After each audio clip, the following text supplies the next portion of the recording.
folks? How y'all doing tonight? Hey, I'm going to do one a day. I'm on my one-a-day trip until I run out of one-a-days. Anyways, what I got here is a tale of two quintos. Hold on one second. Almost forgot my trusty handy-dandy tender wrench. Gotta have that. A tale of two quintos. What we got? We got the PMs in the house. PM number 1 and PM number 2. All right, what we got here? Well, this is an older PM from about 2011, 10-inch head, 28-inch height. And this is a newer PM, one of the last in the line. When Peter said, I'm not making these Cuban series anymore, I said, bro, give me one. I gotta have one, I gotta have a quinto, just throw it together. He said, all right, I'm gonna see what I got laying around with the staves from these barrels, see what I can put together for you, and I'll send you a drum. He said, you know, I just put it together. I said, yeah, as long as it's 10 or below. He said, all right, we'll see what we get. Well, we ended up with about a 9.5, about 29 inches height. And I'm going to show you the difference between these two drums because it really will show the evolution of a craftsman and just how a drum evolves over time and just constantly improves and becomes just thinking they're all great. But for sure, there's differences between these two drums. So this is the 2018. Like one of his last Cuban Tribute Series. As you know, these are probably made out of some French red wine barrels.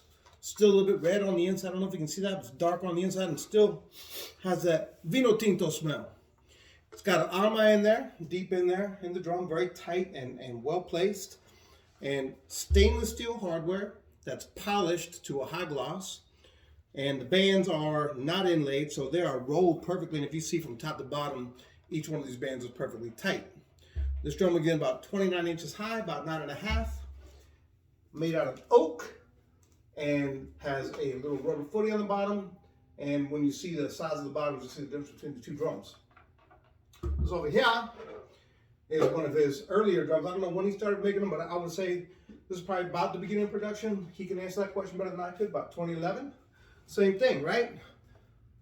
Oak barrel staves. Shaved down, steam bent if needed.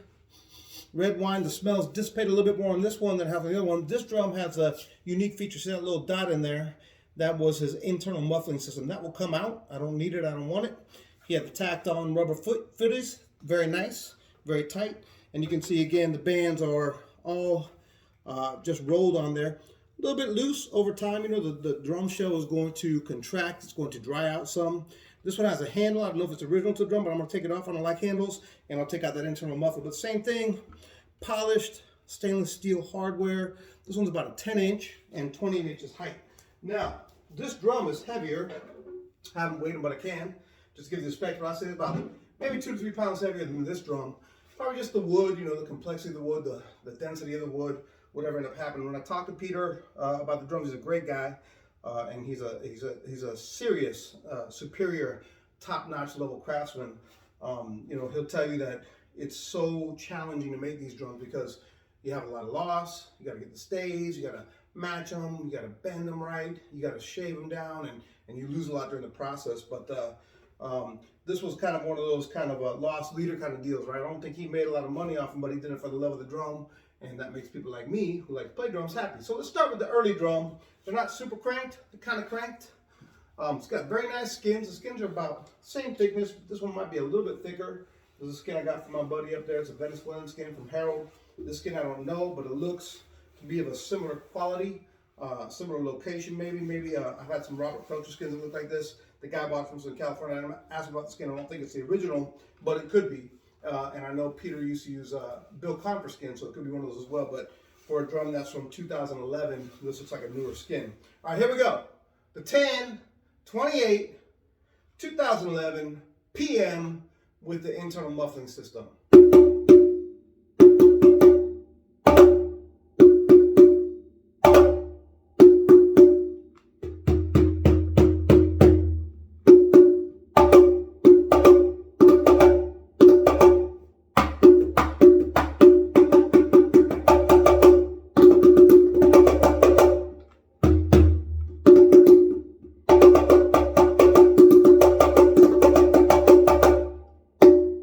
Great sounding drum. It lights up the room. My cymbals are ringing in the background. Let's take a look at this one over here. This one I've changed the skin on quite a bit. I had a very thick skin on there at first it came with, was a little bit too thick. I put a pierna skin on there. It was too ringy. Sent it off to New York to a guy. He eventually got it back to me. He had put a skin on there. It looked like a Middle Eastern skin. Sounded really good, but I didn't like the feel of it. So I put this on here, the Herald skin. This is a my tuck. It's a fresh tuck. It hasn't been played on a ton, but it's been played on some.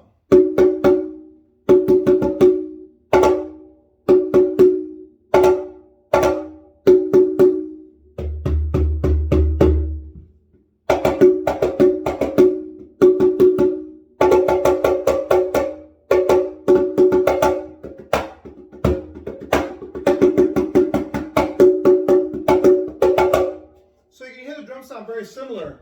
There's a little bit of differences. This one's a little bit more hummy to me, and it might be the skin, it might be the shape of the drum, who knows, it might be the weight of the drum.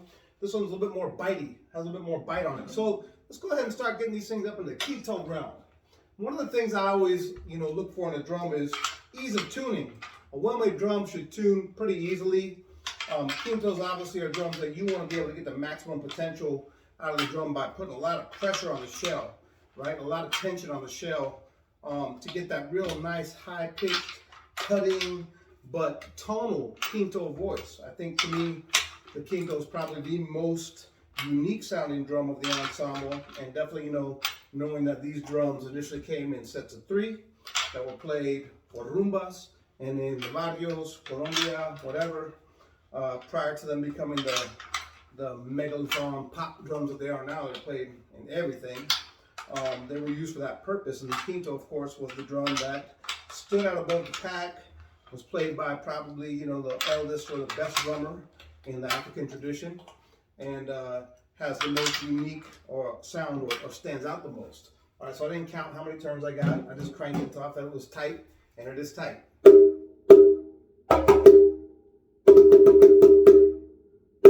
Now you can see that as the drum goes up in pitch, the tone becomes tighter, a little bit less resonant, a little bit tighter, but it still maintains that tone. Nice and tight. The slaps become a little bit more pronounced. The bass should become a little bit less resonant. It's still present though, and starting to sound more like a drum.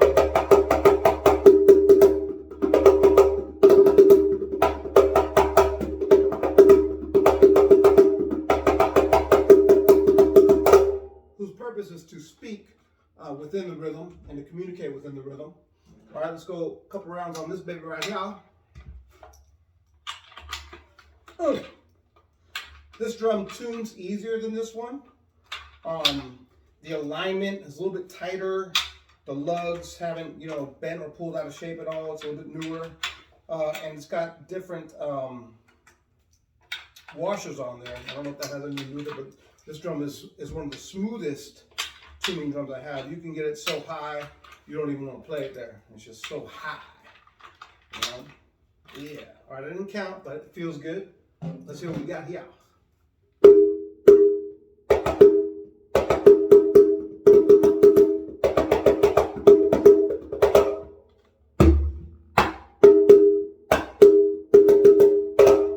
Now, one thing you may notice is that this drum holds a little bit more resonance at a higher pitch.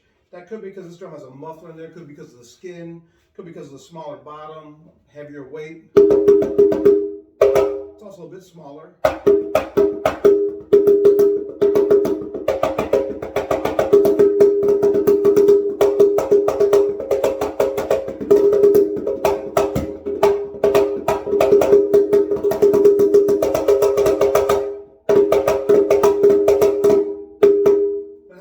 Sound really nice and tight and bright, just what you want from a quinto. My favorite quinto sound is Papin. Papin on those Sonocs just got a sound that's just, his hands are just, he's a beast. He's a master, and his sounds were just so nice and right and tight, and the distinction between the open tone and the slap is always what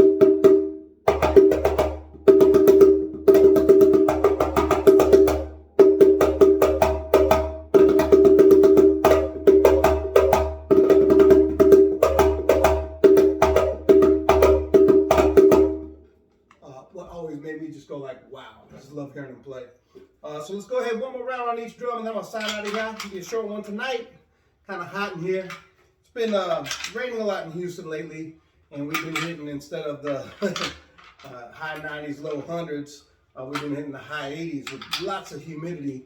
That means I haven't had to use the air in here. I come here and bang and sweat. And I think, of course, the humidity is good for the drums.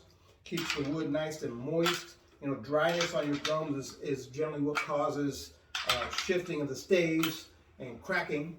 And humidity, as long as it's not too much humidity, is actually good for the shells.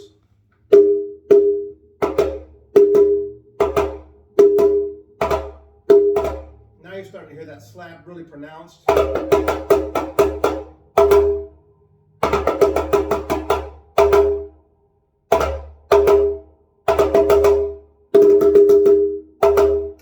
Nice clear bell tone, not too long sustaining, nice tight short bell tone.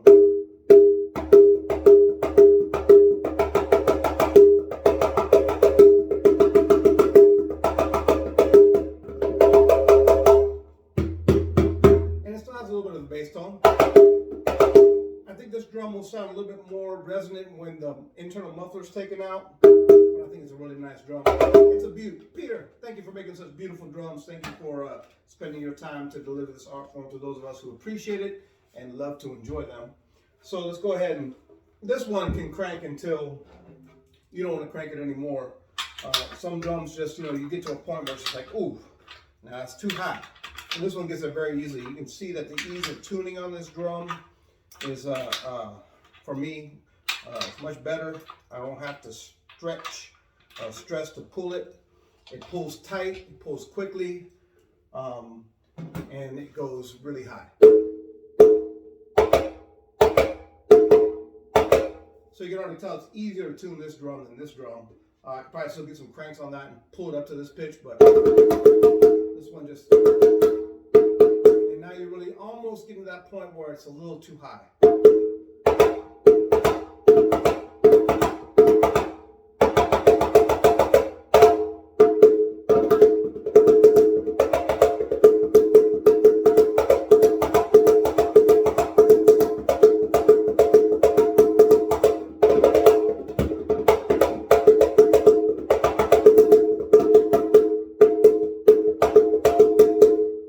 Distinct note from the drum, which to me is key for a quinto, a really distinct, pure tone. Let's go ahead and play with it a little bit. This drum is not going to have any integrity issues with the shell by putting this much stress on it.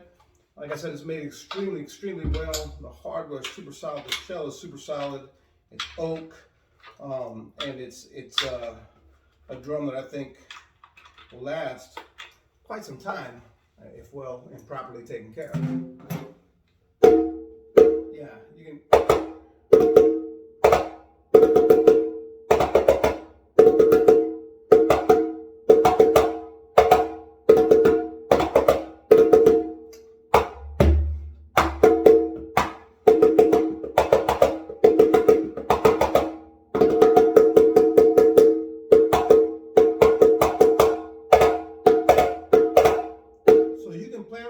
I've seen some muñequitos videos where the drum over here to the right is really up in those pitches, but I prefer a little bit lower than that just for the resonance, a little bit more resonance. This drum here again, I don't think it's ready to go up to that pitch. I don't know if the skin's broken in enough yet, or it's a little bit tighter on the tuning, so I'll figure out, get some grease on there, maybe try some of those washers. I don't know what kind of washer that is. I'm going to call Pete and ask him what kind of washer he put on there. But great drums, great quintos, very unique, won't be made anymore. Very few of them out there in this size, right? And I think probably some of the best quintos made.